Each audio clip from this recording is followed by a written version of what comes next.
Mark Zuckerberg finally breaks his silence on the Cambridge Analytica scandal.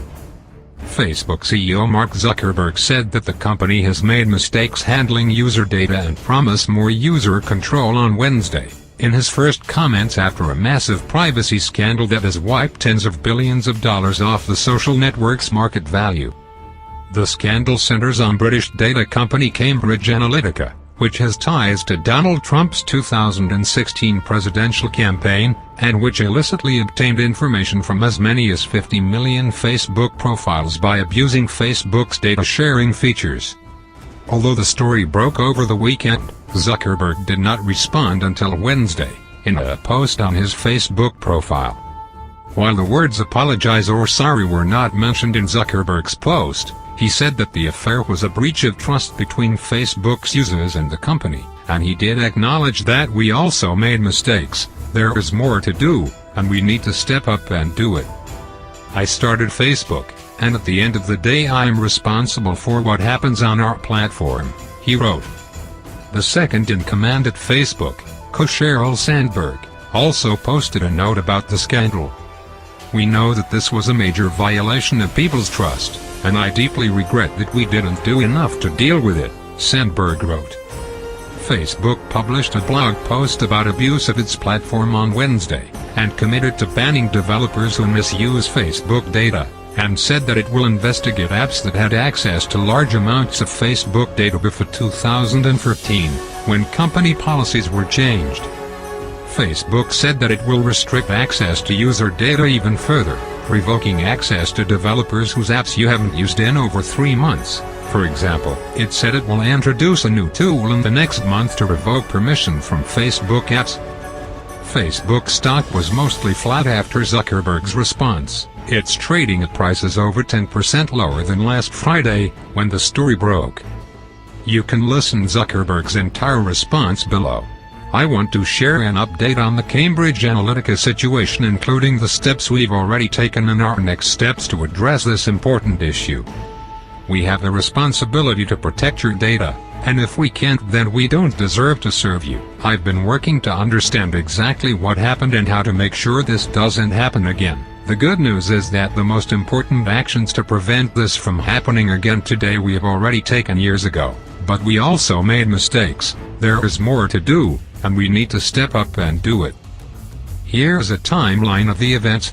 In 2007, we launched the Facebook platform with the vision that more apps should be social. Your calendar should be able to show your friends' birthdays, your maps should show where your friends live, and your address book should show their pictures. To do this, we enabled people to log into apps and share who their friends were and some information about them.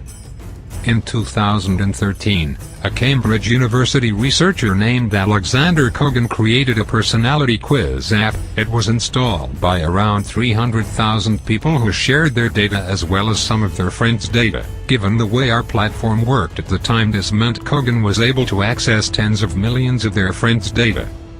In 2015, to prevent abuse of apps, we announced that we were changing the entire platform to dramatically limit the data apps could access. Most importantly, apps like Kogan's could no longer ask for data about a person's friends unless their friends had also authorized the app. We also required developers to get approval from us before they could request any sensitive data from people. These actions would prevent any app like Kogan's from being able to access so much data today.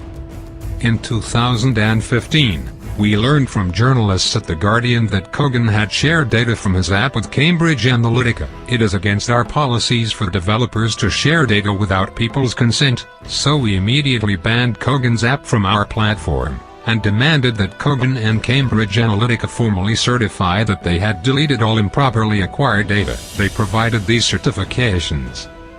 Last week, we learned from The Guardian, The New York Times and Channel 4 that Cambridge Analytica may not have deleted the data as they had certified. We immediately banned them from using any of our services. Cambridge Analytica claims they have already deleted the data and has agreed to a forensic audit by a firm we hired to confirm this. We're also working with regulators as they investigate what happened.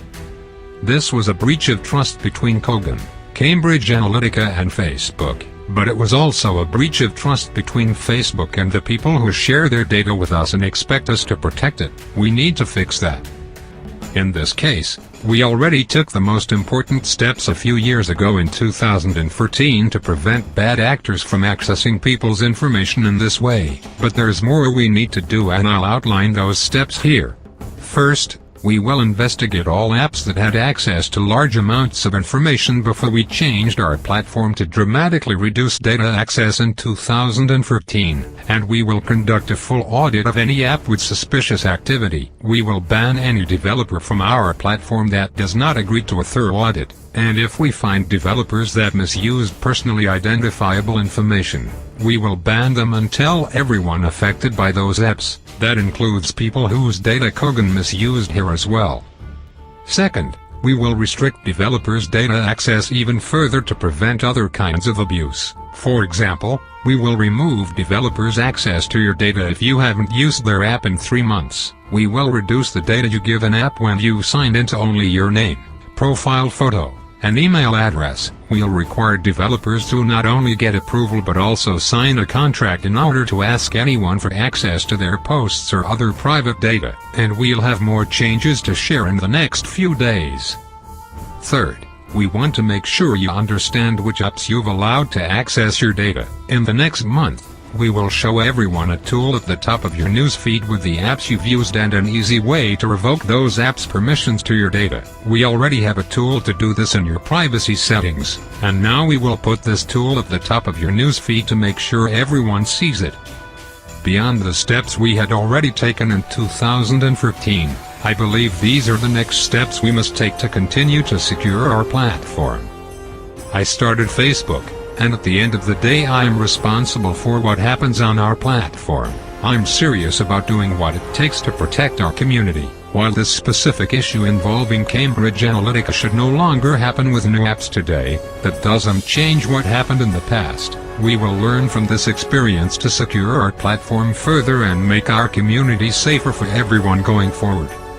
I want to thank all of you who continue to believe in our mission and work to build this community together. I know it takes longer to fix all these issues than we'd like, but I promise you we'll work through this and build a better service over the long term. Facebook co-Sheryl Sandberg shared Zuckerberg's post, and added her own note, sharing Mark's post addressing the Cambridge Analytica news. As he said, "We know that this was a major violation of people's trust, and I deeply regret that we didn't do enough to deal with it. We have a responsibility to protect your data, and if we can't, then we don't deserve to serve you.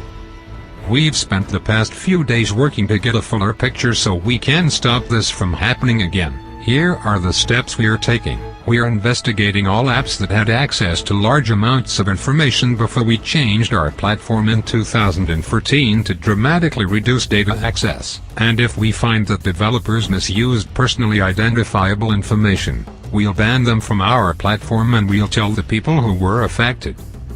We're also taking steps to reduce the data you give an app when you use Facebook login to your name, profile photo, and email address, and we'll make it easier for you to understand which apps you've allowed to access your data. You deserve to have your